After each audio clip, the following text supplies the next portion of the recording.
우리가 마태복음 4장 말씀을 보시면 예수님께서 공적 사역을 시작하는 그런 장면이 나옵니다. 예수님이 이제 40일 금식기도 하시고 마귀로부터 세 가지 시험을 당하십니다. 근데 말씀으로 다 이기십니다. 그리고 비로소 예수님이 말씀을 전하십니다. 그 말씀은 딱 두 가지예요. 회개하라, 천국이 가까웠느니라. 이 예수님이 오신 목적이라고 볼 수 있습니다. 그래서 예수님의 그 말씀 비유를 다 보면 거의 천국에 대한 비유입니다. 천국은 마치 돌아가실 때까지 예수님의 말씀의 주제는 하나님 나라입니다. 이것이 이제 예수님이 시작할 때부터 이 말씀을 전하시고 돌아가실 때까지 이 말씀을 마무리하십니다. 그리고 이어서 보면은 갈릴리 해변에 가셔서 어부들을 부르십니다. 제자로 부르십니다. 그러면서 그들을 부를 때 예수님은 분명하게 그 부르신 목적을 이야기합니다. 나를 따라오너라. 그리하면 사람을 낚는 어부가 되리라.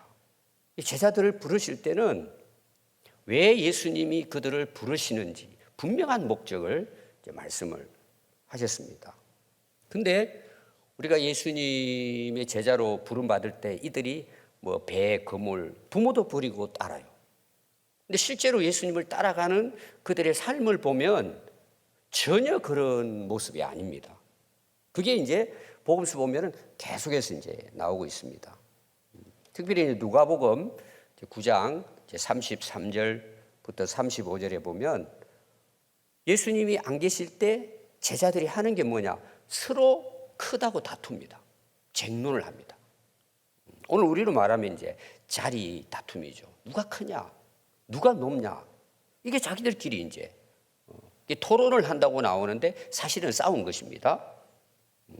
예수님이 그걸 아시고 너희들 그 길에서 뭘 다투냐? 무슨 토론을 했냐?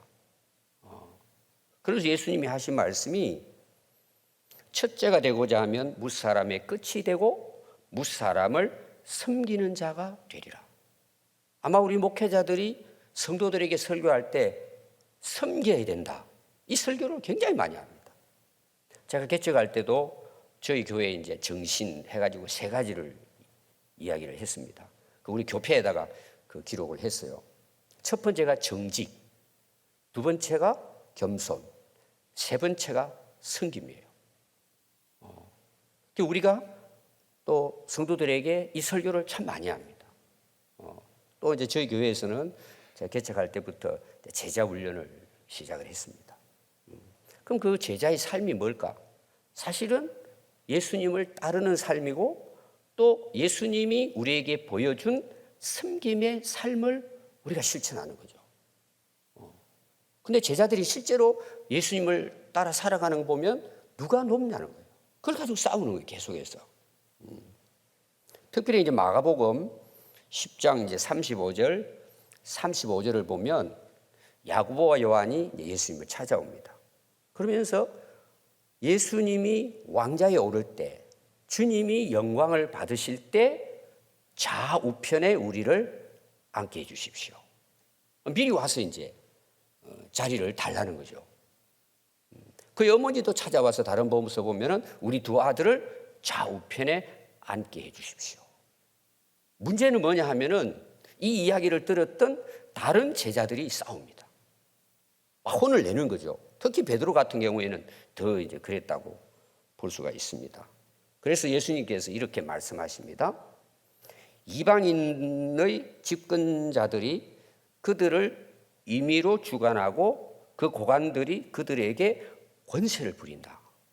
근데 너희들은 그런 자리에 오르는 게 아니라는 거예요. 세상 사람들이 말하는 그런 권세, 어떤 능력, 뭐 이런 거, 너희들이 나를 따르는 것은 그 자리 위에서 있는 게 아니다. 그러면서 예수님이 하신 말씀이 너희 중에 누구든지 크고자 하는 자는 너희를 섬기는 자가 된다. 인자가 온 것은 섬김을 받으려 함이 아니고 도리어 섬기려 하고 자기 목숨을 많은 사람들의 대속물로 주려 함이라. 이 예수님이 오신 목적이에요. 그럼 제자들은 예수님을 따라다니는데 그들은 아직까지 자기들끼리 서로 높다고 싸우는 거예요. 이게 이제 제자들의 모습이라고 볼 수 있습니다. 그리고 마태복음 16장 21절, 24절에 보면 예수님 비로소 고난받고 십자가에 못 박혀 죽으시고 3일 후에 다시 살아나실 것을 말씀하십니다. 예고하신 거죠. 미리 이제 알려주었습니다. 그때 베드로가 이제 항변을 합니다. 예수님, 어떻게 예수님 그렇게 돌아가실 수 있습니까? 그 항변을 해, 붙들고. 절대 그런 일은 일어날 수 없습니다. 어떻게 보면 베드로는 뭐 의리가 있는 거죠. 어떻게 선생님이 그렇게 돌아가시게 내버릴 수 있냐? 제가 책임지겠습니다. 뭐 이런 이야기를 했다고 볼 수 있습니다. 그때 예수님의 반응은 전혀 반대예요. 사탄아 물러가라는 거예요. 너는 어떻게 하나님의 일을 생각하지 않냐고 사람의 일을 생각하느냐. 제가 그때 이제 베드로의 이 모습을 한번 생각을 해봤어요. 아마 굉장히 충격이었을 거라고 생각해요. 아니 어떻게 베드로가 사탄이 될 수 있을까요? 예수님의 수제자인데 그 예수님이 사탄이라는 거예요. 아마 베드로 입장에서는 굉장한 충격이었을 것이다. 그러면서 예수님이 하신 말씀이 누구든지 나를 따라오려면 자기를 부인해야 된다. 그리고 자기 십자가를 지고 나를 따라야 된다. 그럼 여러분 제자들 보십시오. 예수님이 어부들을 부를 때 예수님은 분명하게 목적을 가지고 불렀다 그랬죠. 나를 따라오라는 거예요. 근데 실제로 그들의 삶은 예수님이 왕될 것만 기대를 하고 그 자리에 누가 오를 것이냐. 이게 그들의 관심사였어요. 그걸 자기들끼리 싸우는 거예요. 그리고 이제 야고보 요한이라든지 베드로 같은 경우 예수님이 오셔서 섬기는 목적이 뭐예요? 우리를 죄에서 구원하기 위해 십자가 지고 돌아가시는 거잖아요. 그러니까 그걸 베드로는 앞서가지고 막은 거죠. 그게 사탄이 하는 일이죠. 그 구원의 역사를 위해서 예수님이 오셨는데 그걸 베드로가 막는단 말이에요. 왜 그렇죠? 자기 생각이란 말이에요. 하나님의 일이 아니란 말이에요. 그게 예수님께서 하신 말씀이 나는 인자는 섬김을 받으려 함이 아니고 도리어 섬기려 하고 자기 목숨을 대속물로 주려 함이라. 근데 베드로는 보십시오. 이 베드로 마태복음 16장 21절에 이 말씀 앞에가 뭐가 나오느냐 하면은 예수님이 베드로에게 질문해요. 넌 나를 누구라고 하느냐? 이 질문합니다. 근데 베드로가 주는 그리스도시요 살아계신 하나님의 아들입니다. 바로 그 뒤에 일어난 사건이에요. 베드로는 얼마든지 예수님 보셨을 때는 그 말이 옳아요. 주님은 나의 그리스도입니다. 근데 실제 삶은 어때요? 마귀 짓을 하는 거예요. 그리스도의 구원의 역사에 방해물이 된 거예요. 이 사탄이라고 이야기합니다. 오늘 여러분 읽은 이 요한복음 21장 말씀은 이제 복음서의 마지막이죠. 그리고 베드로가 7 제자들과 함께 다시 갈릴리 바다에 고기 잡으러 갑니다. 이때가 언제냐 하면 예수님이 돌아가시고 부활하신 이후예요. 그리고 오늘 21장은 예수님이 부활하셔서 세 번째 제자들을 찾아오신 거예요. 세 번째. 그리고 또 세 번 예수님을 부인한 베드로에게 세 번의 질문을 하십니다. 그럼 베드로가 거기에 대해서 세 번은 답변을 하죠. 그때 예수님께서 명령을 합니다. 세 가지 명령을 해요. 그게 오늘 읽은 우리가 21장 말씀이라고 볼 수 있습니다. 15절부터 보면은 예수님이 이제 베드로에게 질문을 합니다. 그 세 가지 질문이죠. 하나로 이야기하면 너 나 사랑하느냐? 이렇게 이제 예수님께서 물으십니다. 근데 그 물음의 내용의 첫 번째를 보면은요, 나를 더 사랑하느냐라고 물어봐요. 이 사람들보다 더 사랑하느냐. 베드로가 주님, 제가 주님을 사랑하는 줄 아십니다. 예수님께서 그럼 너 내 어린 양을 먹이라. 두 번째, 세 번째 똑같은 질문을 하시고 그리고 베드로는 세 번 다 주님을 사랑한다고 고백하고 또 예수님은 3번에 걸쳐 명령을 합니다. 오늘 제가 말씀을 이제 전하려고 하는 내용의 중요한 내용은 예수님의 3가지 질문, 그리고 베드로가 고백했을 때 예수님이 3가지의 명령을 하시는 내용입니다. 이건 오늘 어떻게 보면 우리 목회자에게 있어서 목회의 가치라고 볼 수 있습니다. 우리가 왜 목회하느냐? 어떤 경우는 우리가 목회해야 될 목적이 뭘까? 하나님이 왜 나를 부르셨을까? 우리가 해야 될 목회의 사명이 뭘까? 우리가 이제 복음서를 보면은 4복음서의 제일 마지막이, 순서가 정확한 건 아니지만 현재 우리가 읽고 있는 성경을 보면 마지막이 요한복음이에요. 그리고 요한복음의 마지막, 그게 요한복음 21장입니다. 그래서 아마 이 그 전경을 만들 때 그 연도별 이런 것보다도 어떤 의미를 가지고 이 순서를 만들었지 않겠어요? 근데 바로 나오는 게 사도행전이에요. 그럼 사도행전을 여러분 들어가 보시면은 베드로하고 연결이 됩니다. 근데 오늘 예수님께서 3번의 질문을 하시고 거기 답을 하고 난 다음에 내 양을 먹이라 그러잖아요. 실제로 그 사건이 사도행전부터 시작이 된단 말이에요. 그러니까 오늘날 우리가 사도의 이유로 해서 우리 교회가 이제 역사를 지내오면서 오늘 우리 교회에 어떻게 보면 맡겨주신 그 사역자라면 우리 목회자라고 볼 수 있죠.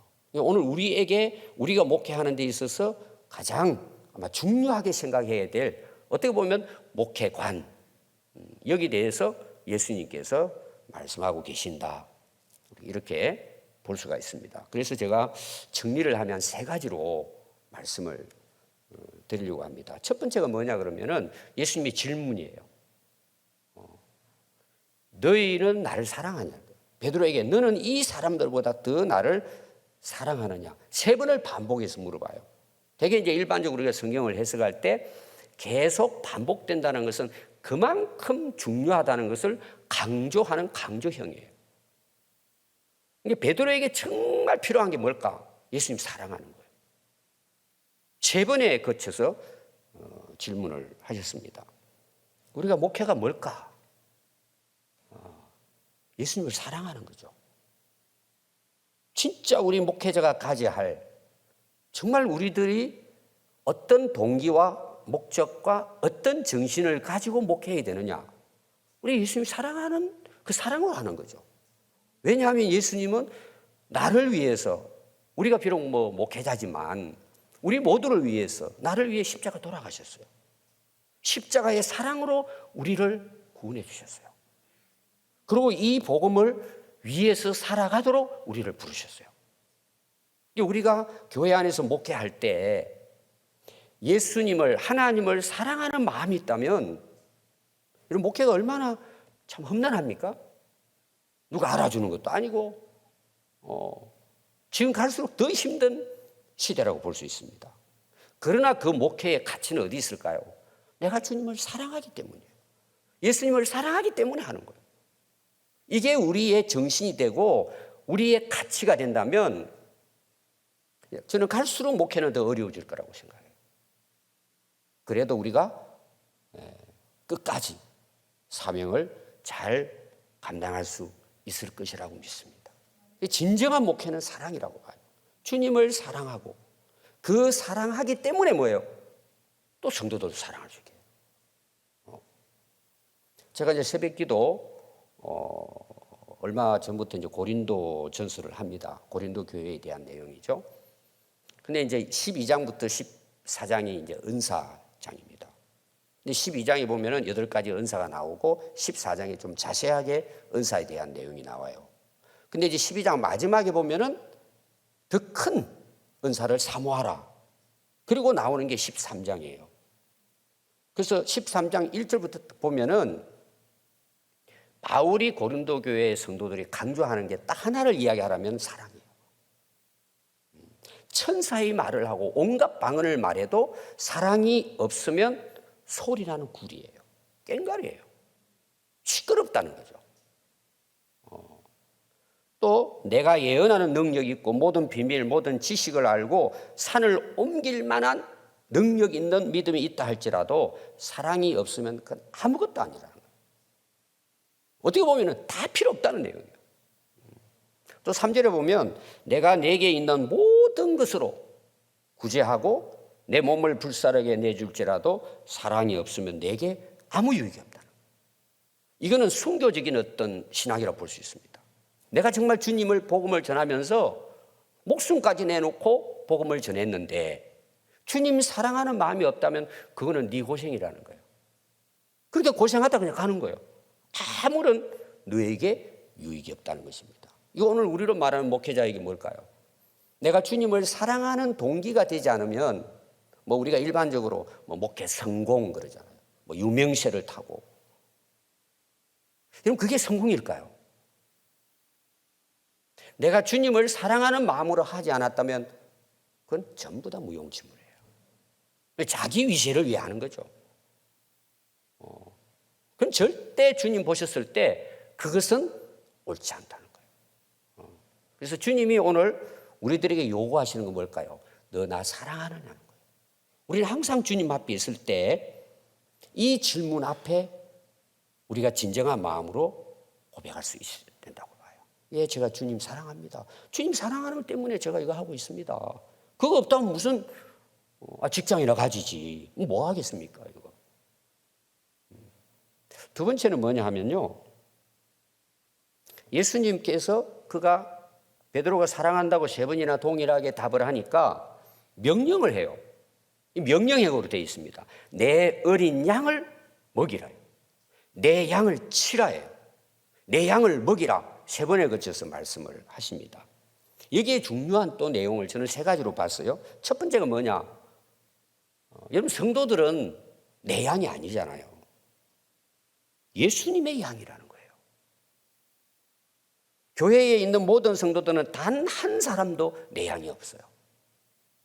다시 말하면 내 소유가 아니죠. 예수님의 소유라는 거죠. 오늘 우리에게 맡겨진 모든 성도들은 어린애 하나까지도 단 하나도 뭐예요? 예수님의 양이에요. 예수님이 우리에게 맡겨주신 우리는 청지기로서 그들을 주님의 사랑으로 돌보는 거죠. 그럼 우리가 첫 번째 인식해야 될 것은 뭐냐 하면 우리에게 맡겨주신 성도들은 내 양이 아니라는 거예요. 주님의 양이에요. 예수님이 주인이시에요, 그분들의. 우리 자신도 그렇겠죠? 그러니까 우리는 어떻게 해야 돼요? 그분이 맡겨주신 영혼이기 때문에 가치가 있는 거죠. 뭐 그 사람이 어떻느냐 이걸 떠나가지고 예수님이 부족한 나에게 이 성도들을 맡겨주셨구나. 이게 첫 번째 우리가 그 명령을 따르는 데 있어서 꼭 기억해야 될 부분이죠. 두 번째가 뭐냐 하면은요. 거기 보면은 먹이라, 그리고 치라, 먹이라 나와요. 저는 이걸 구분을 해봤어요. 먹이라는 말은 음식을 먹이는 거잖아요. 우리가 이제 예를 뭐 소를 키운다, 뭐 양을 키웁니다.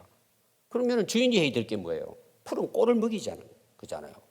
그들이 영양가 있는 것을 그들에게 먹여가지고 그들이 건강하게 잘 자랄 수 있도록 하는 것이 주인이 하는 일이잖아요. 자기 양에 대해서 얼마나 그 애착이 있겠어요. 잘 키워서 어떤 경우 그 사람들이 이제 팔아먹어야죠. 우유도 짜먹고 또 양털도 팔고 자기 양에 대해서는 굉장히 그 주인들은 소중하게 생각하고 기르잖아요. 그럼 여기에 베드로에게 먹이라는 말은 뭘까요? 그게 아까 제가 사도행전 이야기했잖아요. 예수님의 복음을 그들이 전하잖아요. 예루살렘 교회, 안디옥 교회 해서 그들이 계속해서 말씀을 전해서 그들을 통해 또 복음이 땅끝까지 전거가 되잖아요. 저는 이걸 이렇게 해석해 봤어요. 예수님 말씀을 먹이는 거예요. 왜? 예수님의 양이니까. 우리가 이제 뭐 초식 동물도 있고 육식 동물도 있잖아요. 성도들이 먹어야 할 양식은 예수님의 양이니까 예수님의 말씀을 먹여야 돼요. 그게 불순물이 섞이면 안 돼요. 그럼 양이 병드는 거예요. 저는 우리 목회자가 해야 할 일이 뭐냐 하면 예수님이 맡은 양들에게는 예수님 말씀을 그대로 먹여야 돼요. 거기다 뭘 섞으면 안 돼요. 그 불순물이 들어가면 안 돼요. 그래서 목회자가 고민하고 정말 연구해야 될 부분이 뭐냐 하면 왜 예수님이 이 말씀을 하셨을까라는 예수님의 원래 의도와 목적을 깨닫는 거예요. 그걸 먹이는 거죠. 그럼 그 성도들에게는 그게 정말 신선한 영양가가 있는 그들이 그걸 먹으면 잘 자라고 그 말씀으로 세상을 이기는 능력을 갖게 되는 거죠. 얼마나 오늘날 여러분 목회자들도 힘들겠지만 성도들이 세상에 나가서 이 죄악과 싸운다는 게 여러분 만만치 않을 거예요. 그 이길 수 있는 힘과 능력이 어디서 나올까요? 꼴에서 나오는 거예요. 목회자들이 어떻게 예수님 말씀을 잘 준비해서 그들에게 제대로 먹이느냐는 거예요. 그럼 그들은 나가서 당당하게 죄와도 싸우고 세상과도 싸우고 불의와도 싸우고 능히 하나님 나라를 세워가는 하나님의 사람들이 되는 거죠. 저는 목회자에게 있어서 가장 중요한 부분은 예수님의 양에게 예수님의 말씀을 잘 먹이는 거예요. 우리 되게 이제 목회자들을 그런 말씀을 하잖아요.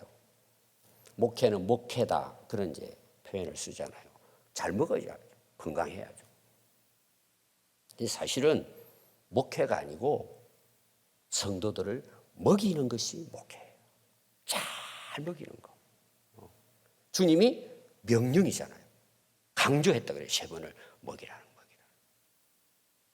근데 그 중에 하나가 치라는 말이 나오잖아요. 치라. 뭐 다 이제 목회자들이 잘 아시겠지만 여기 치라는 말은 뭘까요? 목양이라는 의미가 있는 거예요. 그들을 잘 돌보고 그들의 생명을 지키라는 의미예요. 그게 치라는 의미가 거기 포함되어 있습니다. 되게 이제 성도들이 아주 싫어하는 부분이 있더라고요. 특히 설교 들으면서 오해하는 경우도 되게 많죠. 착각하고. 설교를 했는데 그분이 이제 마음에 딱 부딪힌 거예요. 그 설교가. 그러니까 성도들이 뭐라 그래요? 왜 목사님 강단에서 치십니까? 그래요. 아니 어느 목사가 성도들을 치면서 설교하겠어요? 근데 그런 사람이 있으니까 그런 말을 또 할 거예요. 우리는 성도들을 칠 권리가 없어요. 여기 친다는 것은 잘 돌보고 섬기라는 의미예요. 어느 누구도 목회자는 성도들을 칠 수가 없어요. 때리면 안 된단 말이에요. 예를 들면 우리는 섬길 뿐이에요. 요한복음 10장 11절에 보면 예수님께서 나는 선한 목자라 하고 예수님이 왜 선한 목자인지 말씀을 하셨습니다. 그 말씀을 보면은요, 선한 목자는 양들을 위하여 목숨을 버리거니와 삭구는 목자가 아니요 양도 제 양이 아니라. 이리가 오는 것을 보면 양을 버리고 달아나나니 이리가 양을 물어가고 또 해치느니라. 달아나는 것은 그가 삭군인 까닭에 양을 돌보지 아니함이나 나는 선한 목자라. 나는 내 양을 알고 양도 나를 아는 것이 아버지께서 나를 아시고 내가 아버지를 아는 것 같으니 나는 양을 위하여 목숨을 버리노라. 예수님은 우리의 모델이에요.